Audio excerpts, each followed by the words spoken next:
Welcome to the Deep Dive.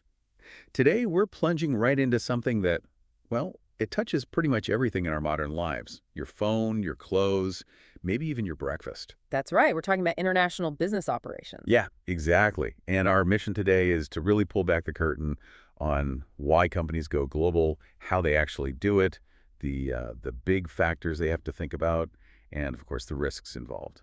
And we've got a great source document for this, really concise but packed with insights on international business operations. It looks fantastic, full of core principles, and, importantly, some really clear examples to help us get our heads around it. Definitely. It lays out the economic theories, the practical methods, and, the tricky challenges. We'll dig into those specific examples the text provides to make it all, well, crystal clear. Perfect. So if you've ever wondered why that gadget you love is made in 3 different countries, or what makes a company take that huge leap overseas, you are in the right place. Okay, let's unpack this. Some Right. final letters. The core motivations. Why companies go global. Right. Let's kick things off with the fundamental question. What actually pushes a company to look beyond its own backyard, its own country's borders? Mm-hmm. Our source material makes it pretty clear the ultimate goal is, unsurprisingly, maximizing shareholder value. But, how does going global actually achieve that? Is it just about finding more customers? Well, finding more customers is definitely part of it, sure, but it's much deeper than just scale. It's really about optimizing everything, resources, efficiency, you name it. Okay. And the text we're looking at highlights several key economic theories that sort of provide the rationale for this global push. It shows how it's not just bigger markets, but often about smarter resource allocation, getting things you need maybe more efficiently, or sometimes getting things you just can't get at home. Okay. So it's strategic, not just expansion for expansion's sake. Mm. Precisely. These theories aren't just, textbook stuff. They're powerful forces shaping real-world decisions every day. A, comparative advantage, specialization and efficiency. Okay, first up is this idea of comparative advantage. Sounds a little academic, maybe? It can sound that way, yeah.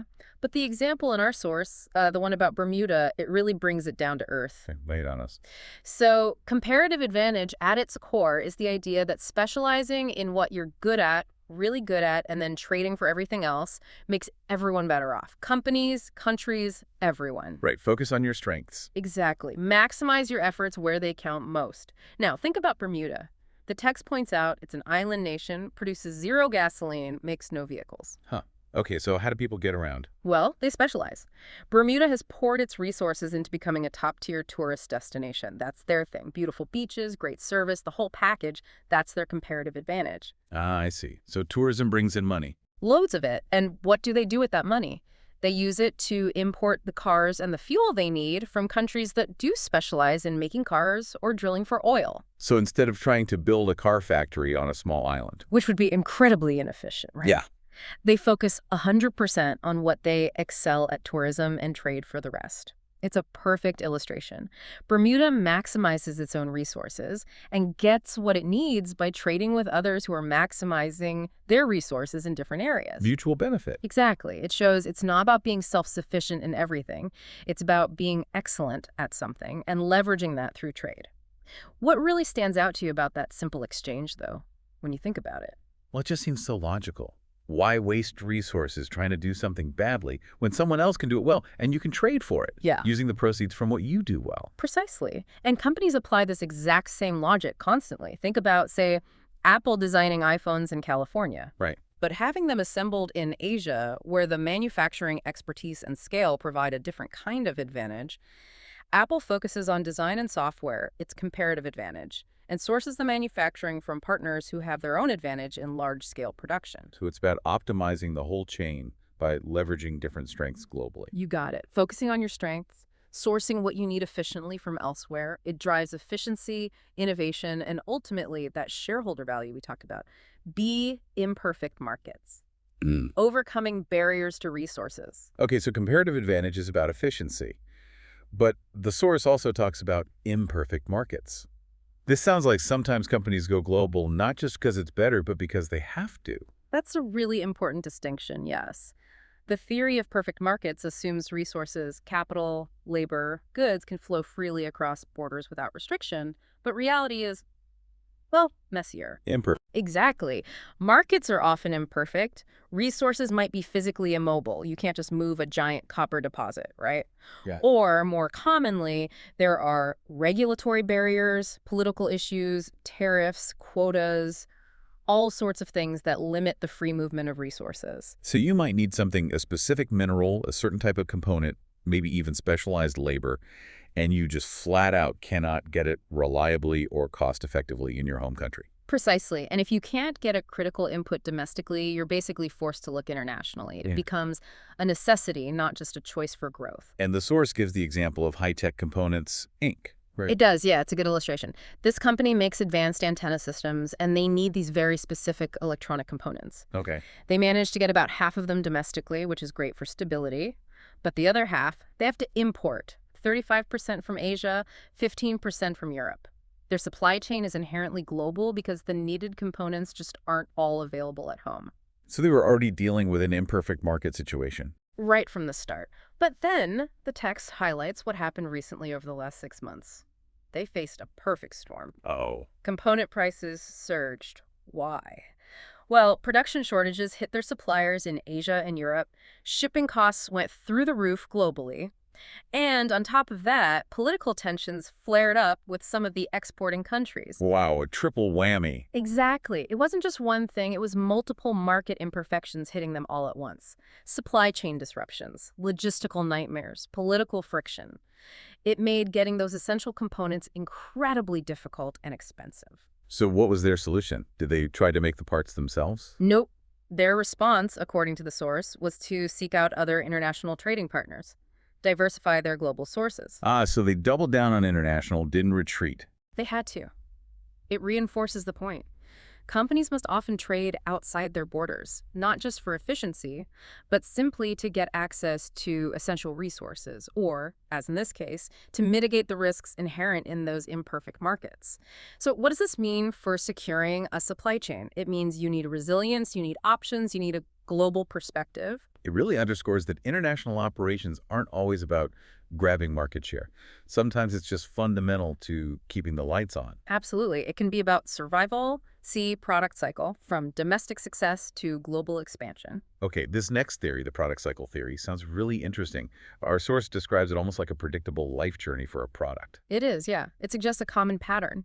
Typically, a company develops a new product primarily to meet needs in its domestic market first. Makes sense. Solve a problem close to home. Right. You launch it, it's successful, maybe it takes off. But what happens next? Success attracts attention. Competitors jump in. Exactly. Domestic competition heats up. Suddenly, your home market might feel a bit crowded. Maybe margins start getting squeezed. So you start looking elsewhere. That's the next logical step, according to the theory. The company starts exporting the product to foreign markets. Often, these markets have unmet demand for this kind of product and maybe less initial competition. Find fresh hunting grounds. And there's another benefit. It helps keep your factories busy. You've likely scaled up production for domestic success, so exporting helps maintain that capacity utilization, keeping costs down. Okay, so you export, find success abroad. But the cycle doesn't stop there, does it? Our source says foreign success then breeds foreign competition. Precisely. Local companies in those foreign markets see your success, they see the demand, and they start developing their own versions or alternatives. They learn, they adapt. The copycats arise, or maybe even innovators. Could be both. And this emergence of strong foreign rivals provides the next big push. It motivates the original company to move beyond just exporting and actually establish a physical business presence in those foreign markets. Why? Why take that bigger step? Several reasons. It lets you differentiate your product better, maybe tailor it more specifically to local tastes or regulations. You can compete more directly and effectively against those local rivals who have a home field advantage. Okay. Plus, it helps protect your brand, your technology, maybe your patents, and it gives you much greater control over your marketing, distribution, and customer service right there on the ground. It shifts from being an exporter to being a local player. So it's this continuous cycle.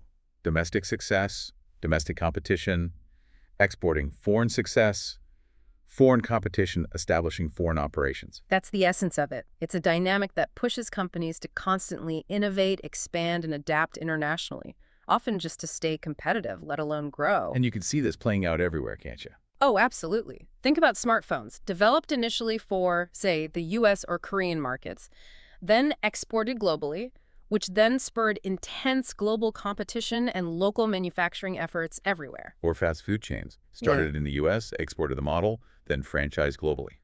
And now constantly have to adapt their menus and operations to compete with local food chains and tastes in every country they're in. It shows how globalization often isn't just an option for products, it's almost baked into their life cycle. Fascinating. It's like an evolutionary pressure towards internationalization. A very good way to put it, too. Diverse paths to global presence, methods of international business operations. Okay, so a company's decided, right, we need to go global. They see the reason, comparative advantage, imperfect market, product cycle, whatever it is. The huge next question is how?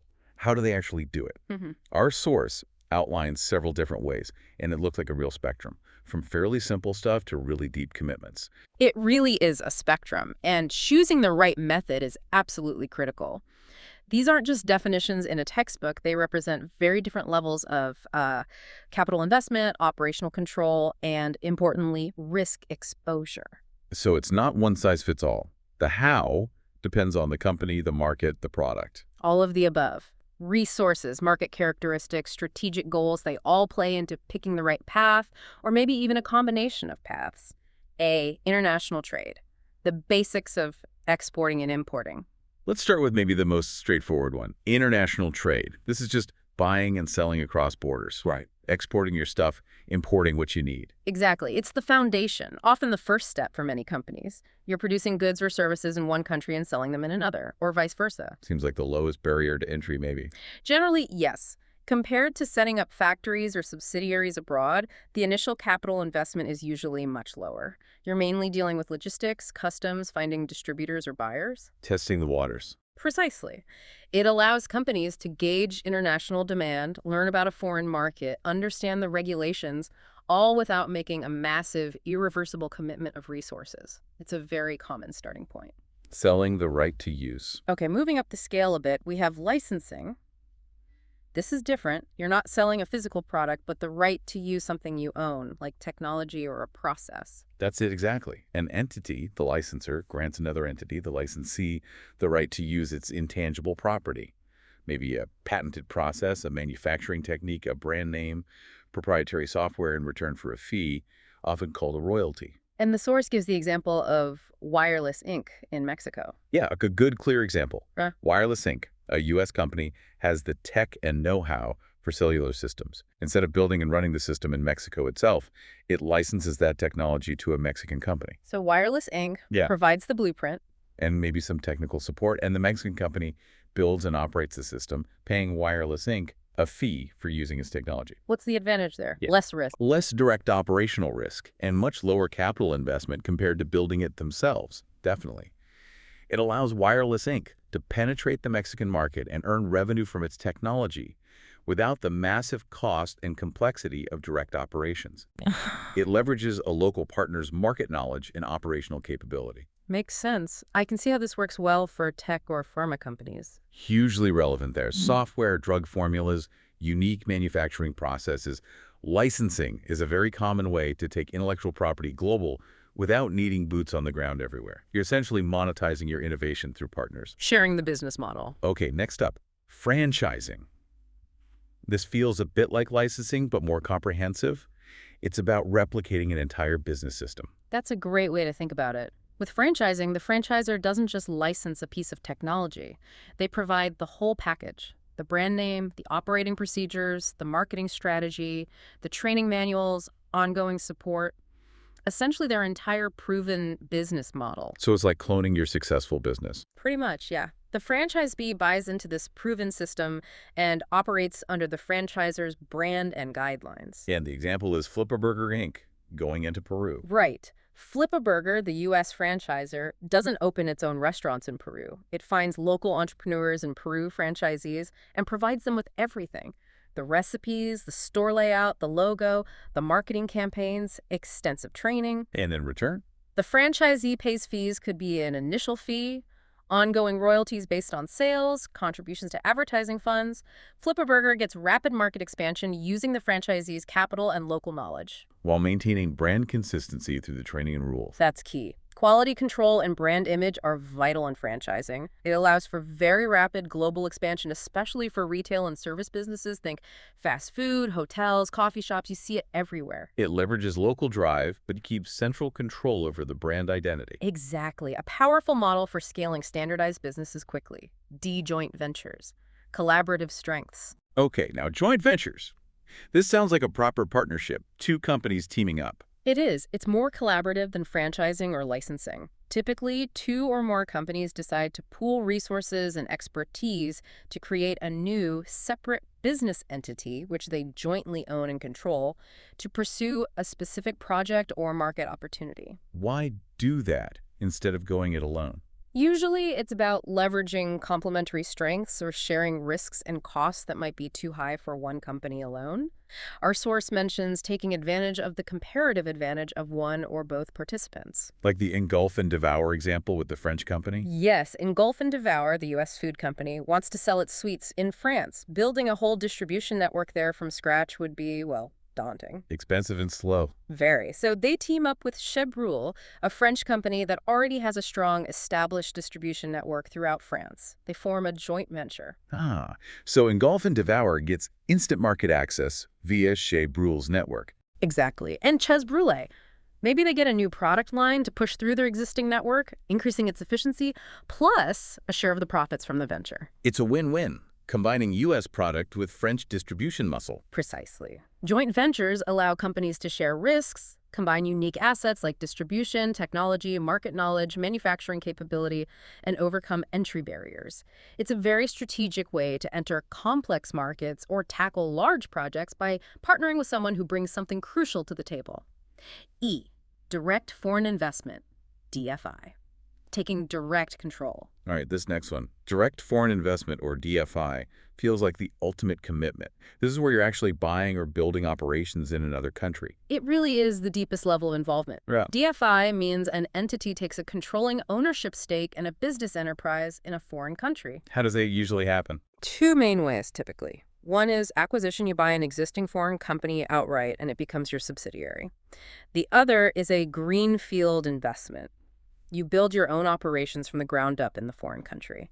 A new factory, new offices, a new retail network. So this gives you the most control, right, over everything. Absolutely. With DFI, you have maximum control over your operations, technology, marketing, quality standards, everything. You're not relying on a partner or licensee. You're running the show directly. But I imagine it also comes with the biggest price tag and the most risk. By far.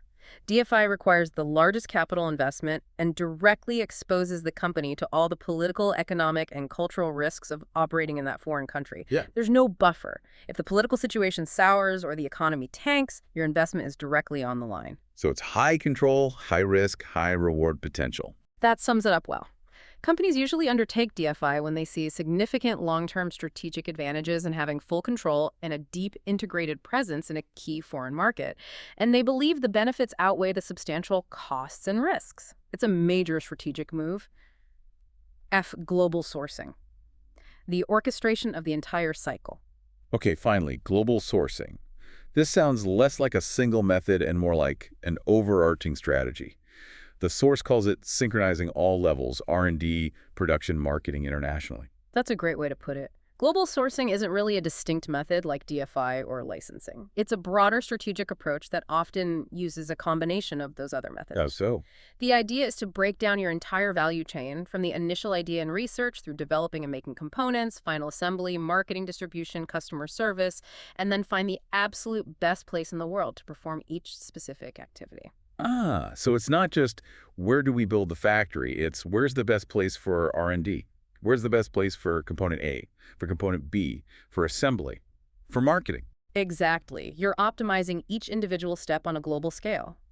A company doing this might import raw materials using international trade, license a specific technology from a partner in one country, have components made via a joint venture in another, assemble the final product through direct foreign investment in a third, and use local distributors sourced via contracts in many others. Wow, that sounds incredibly complex to manage.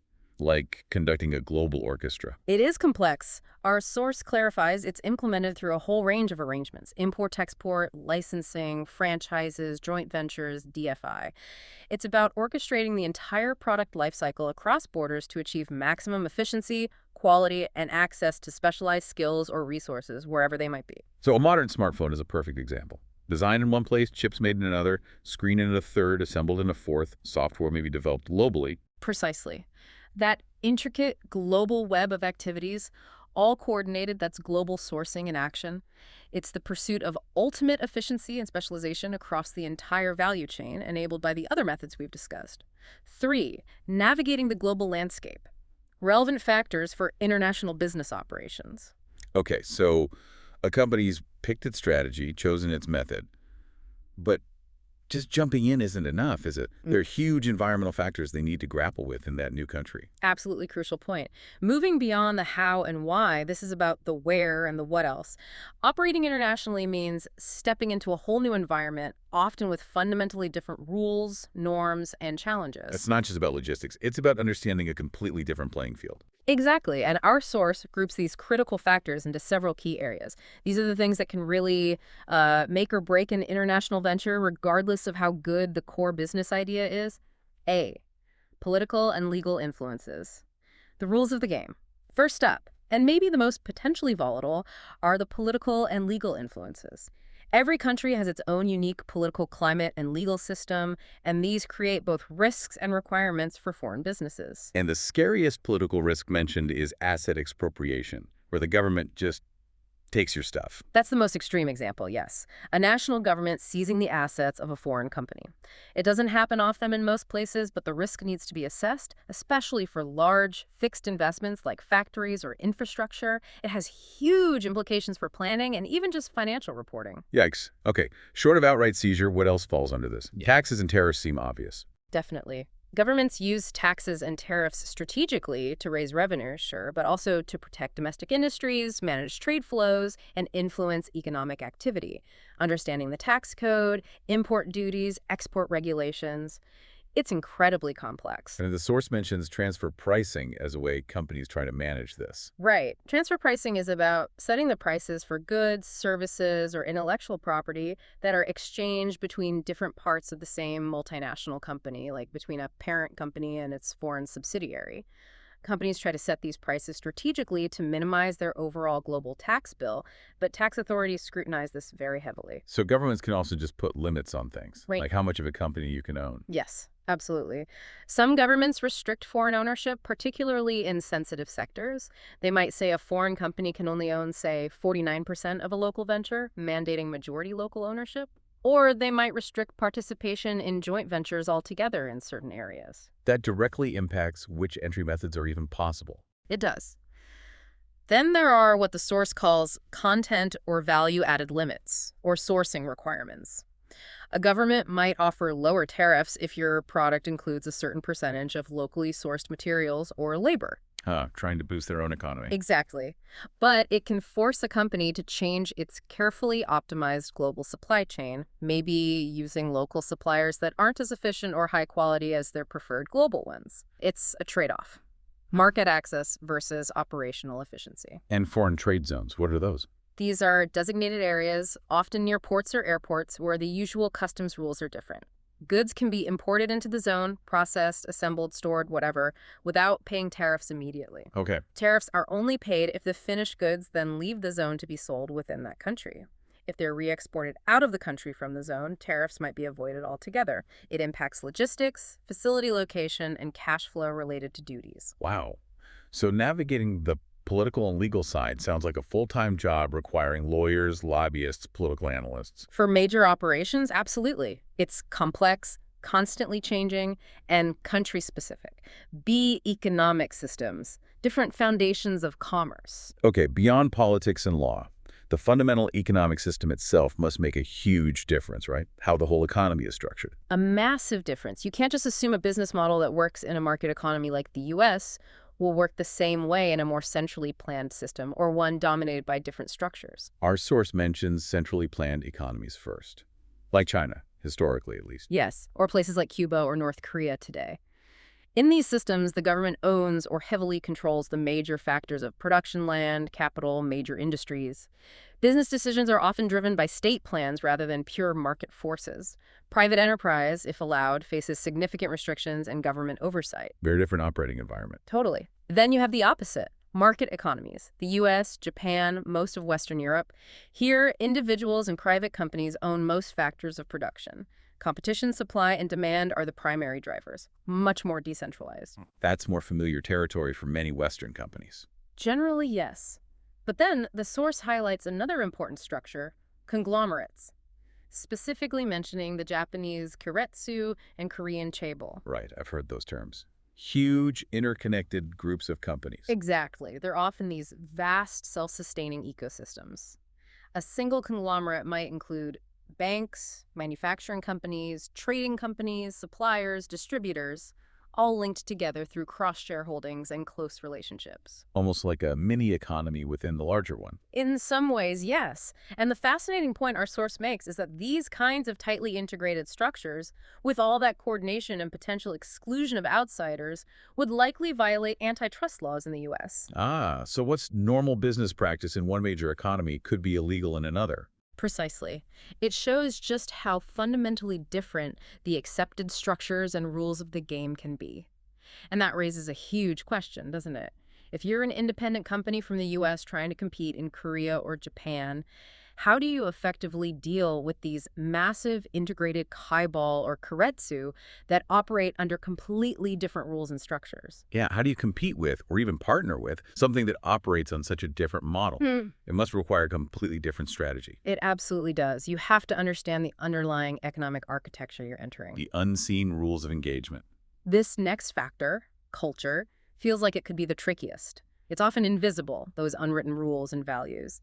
Our source defines it as the shared values and attitudes of a group.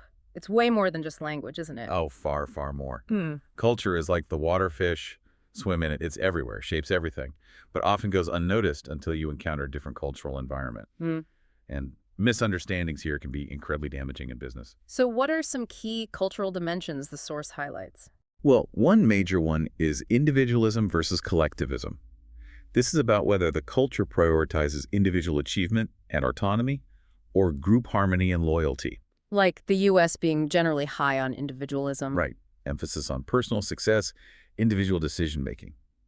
Many Asian and Latin American cultures, on the other hand, tend to be more collectivistic. Decisions might require group consensus. Loyalty to the company or team is paramount. Maintaining harmony is crucial. I can see how that impacts everything from management style to negotiation. Absolutely. Another dimension is uncertainty avoidance. How comfortable is a culture with ambiguity, risk, and unstructured situations? Okay. Some cultures have a high aversion to uncertainty. They like clear rules, detailed plans, job security, and tend to be more resistant to change. Think Germany or Japan, perhaps. Others, like the U.S., have a relatively higher tolerance for uncertainty, more comfortable with risk-taking, innovation, less formal rules. The source says the U.S. has a guarded ability, which is interesting phrasing, maybe meaning we like some structure but aren't paralyzed by ambiguity. So that affects how you introduce new ideas, how much detail people need in plans. Exactly. Then there's short-term versus long-term orientation. This is about the time horizon for planning and results. U.S. culture often gets labeled as pretty short-term focused, right? Quarterly results, immediate gratification. That's the stereotype. And our source notes the U.S. leans short-term focused on tradition, perhaps slower adaptation, achieving quick results. Many Asian cultures, in contrast, are often cited as having a very long-term orientation, valuing patience, persistence, investing for the distant future, building relationships over decades. That must lead to clashes in expectations in joint ventures or partnerships. It often does.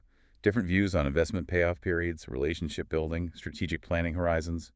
And finally, the source mentions acceptance of leadership hierarchy or power distance. How much difference in power between the boss and the team is considered normal or acceptable? Exactly. Some cultures accept and expect large power distances, clear hierarchy, deference to authority, top-down decision-making. Former European monarchies are mentioned as potentially more accepting. Other cultures prefer flatter structures, more consultation, less emphasis on status differences.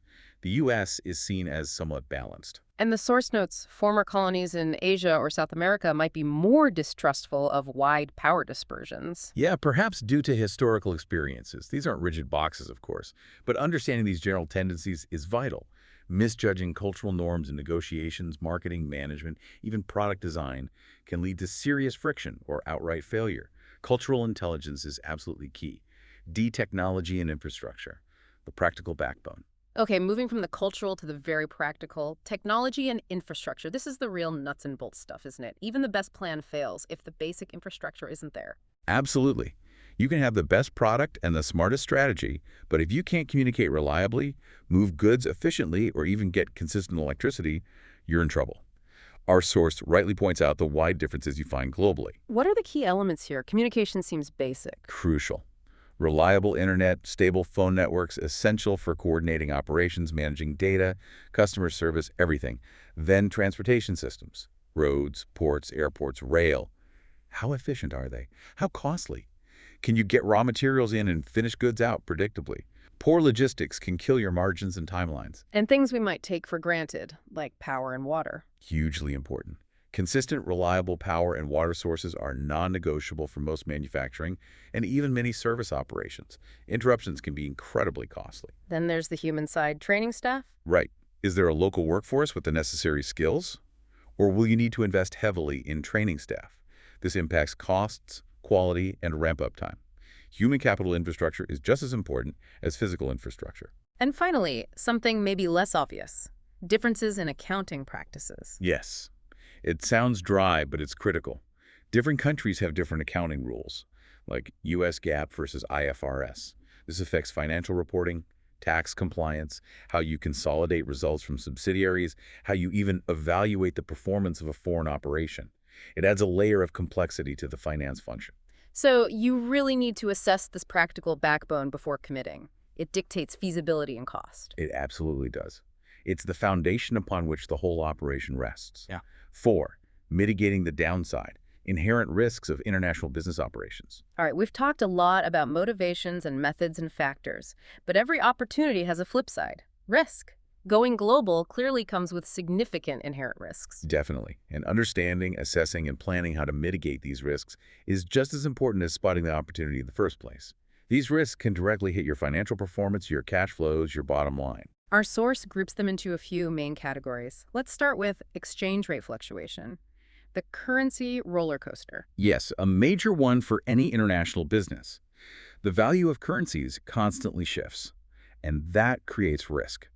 The source breaks it down into 3 types. A. Exchange rate fluctuation, the currency roller coaster.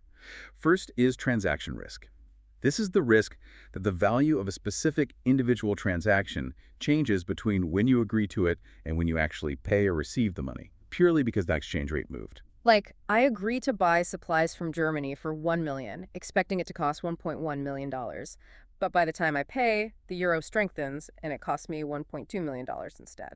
Exactly that. Or if you're exporting, the foreign currency might weaken before you get paid, meaning you receive fewer dollars than you expected. It hits specific deals, impacting profits or costs directly. Okay, that's transaction risk. Then there's economic risk. That sounds bigger picture. It is. Economic risk, or operating exposure, is about how exchange rate changes affect the overall present value of your company's future cash flows. It's about your long-term competitive position. How does that work? Well, imagine a U.S. company competing globally. If the U.S. dollar becomes very strong and stays strong for a long time, that company's products become more expensive for foreign buyers, and foreign competitors' products become cheaper in the U.S. This can erode your market share and profitability over the long haul, even if your underlying business operations haven't changed. It affects your fundamental economic competitiveness. Ah, I see. It's about the strategic impact, not just one deal. And the third type is translation risk. This sounds like an accounting thing. It is primarily an accounting issue, also called accounting exposure. It's the risk that when you consolidate the financial statements of your foreign subsidiaries back into your parent company's currency, changes in exchange rates will affect the reported value of their assets, liabilities, and income. So, my subsidiary in the UK might be doing great in pounds, but if the pound weakens against the dollar, their results look worse when I translate them back to dollars for my main financial report. Exactly. Even if the underlying business in the UK is booming in local terms, the reported dollar figures can go down. This doesn't necessarily reflect a change in actual cash flows immediately, but it impacts reported earnings, balance sheet values, and can influence investor perceptions. Three different ways currency movements can bite you. Needs careful management. Very careful financial management and often hedging strategies. Mm. B, foreign economies, the health of the market. Okay, beyond currency itself, there's the risk tied to the overall health of the foreign economy you're operating in. Your success is linked to their economy's performance. Absolutely. You're exposed to the ups and downs of that specific economy. A key factor is foreign demand. If the foreign economy weakens, demand for your products, whether imported or locally produced, will likely fall. And governments might react to weak demand. They might. Our source notes that a government facing weakening domestic demand might be tempted to put up tariffs or other barriers to reduce imports and protect local jobs. Making it harder for your foreign goods to compete. Right. It can even force you to scale back your exports to that country, or maybe ship production into that country to get around the barriers, which is a major strategic change. What about indicators like interest rates and inflation? They matter hugely. Interest rates. Higher rates usually signal slower growth and reduced demand ahead as borrowing costs rise. Lower rates might suggest growth and demand are picking up. Inflation. Higher local inflation erodes purchasing power, making your relatively priced imported goods seem more expensive, thus reducing demand. Lower inflation generally boosts purchasing power for imports. And we loop back to exchange rates again here, but specifically how they affect demand within that foreign economy. Yes. A weak local currency in the foreign country makes your imported goods more expensive for them, hurting demand. A strong local currency makes your imports cheaper for them, boosting demand. So all these factors, demand, interest rates, inflation, the local currency value, they're all interconnected. Deeply interconnected. They paint a picture of the overall economic climate you're operating in. This really raises a crucial question, doesn't it? How quickly and effectively does a company need to monitor and react to these constantly shifting economic tides in each country it operates in? Seems like you'd need constant vigilance and agility. Essential for staying profitable and competitive internationally. C, political risk. Unpredictable disruptions. All right, the last category of risk, political risk. This feels like the real wild card. Economic cycles might be somewhat predictable, but political events, much less so. It's definitely characterized by its potential for sudden, disruptive, and often non-economic events, things that can completely derail your operations and financial stability. We already mentioned the extreme case, asset expropriation, but the source lists other, maybe more common, political risks. Yes, several important ones.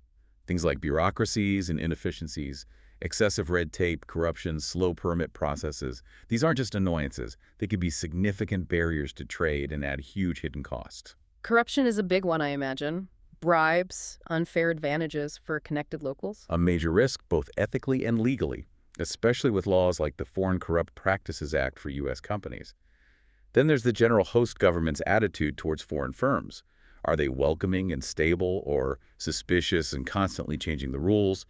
An unpredictable or hostile government creates enormous uncertainty. And what about the people, the attitude of consumers? Also key, is there a strong buy local sentiment? Could there be boycotts or backlash against foreign brands for political or cultural reasons? Consumer attitudes can significantly impact market acceptance. The source also mentions inconvertibility of foreign currency. What's that? That's where you earn profits in the local currency. But the government restricts your ability to convert those profits back into your home currency, like dollars or euros, and send them home. Your profits are effectively trapped in the country. Wow, that's a serious problem. And the ultimate political risk. War. Civil conflict, international war, the ultimate disruptor. Makes operations impossible, endangers staff, destroys assets, collapses markets. So political risk is this whole constellation of unpredictable events, from bureaucratic hassles right up to outright conflict. Exactly. And these risks are often interconnected and can escalate quickly. Managing them requires deep local understanding, political analysis, contingency planning, and sometimes making very tough decisions about whether the potential rewards justify the political exposure. Outro. Wow. Okay, that was a truly deep dive into international business operations. We've covered a huge amount of ground. We really have. From the core economic reasons companies go global, like comparative advantage in navigating those imperfect markets through the whole product life cycle idea. To the different ways they actually do it. Trade, licensing, franchising, joint ventures, all the way to DFI and that complex global sourcing strategy. And then layering on top all those crucial environmental factors, the political and legal systems, the economic structures, those subtle but powerful cultural differences, the basic infrastructure. Right. And finally, grappling with those inherent risks, the currency fluctuations, the health of foreign economies, and the unpredictability of political events. It's clear that going global is, well, incredibly complex. It truly is. Companies are constantly trying to maximize that shareholder value, as we said at the start, but doing it on a global stage means navigating this incredibly intricate web of opportunities, challenges, and risks. They have to be strategic, adaptable, and constantly learning. It really gives you a new appreciation for that product you bought online from overseas or when you hear about a company opening a new factory abroad. There's just so much going on behind the scenes. Hopefully, for you listening, this gives you a clear picture of that intricate global dance. And thinking about all this, especially how interconnected everything is, leads to a really interesting question to leave you with. Consider how technology is changing things, making the world smaller. Communication instant, logistics potentially faster. As technology continues to accelerate globalization, do you think the fundamental reasons why companies operate internationally will change? Or will it still boil down to these same core principles of comparative advantage, resource seeking, market expansion, just applied in, faster, more complex, more data-driven ways? Will the game stay the same, just played at hyperspeed? That's a great question. Will the why change or just the how fast and how complex? Something definitely worth pondering. Indeed. Well, thank you so much for joining us on this deep dive today. It's been fascinating. My pleasure. Until next time.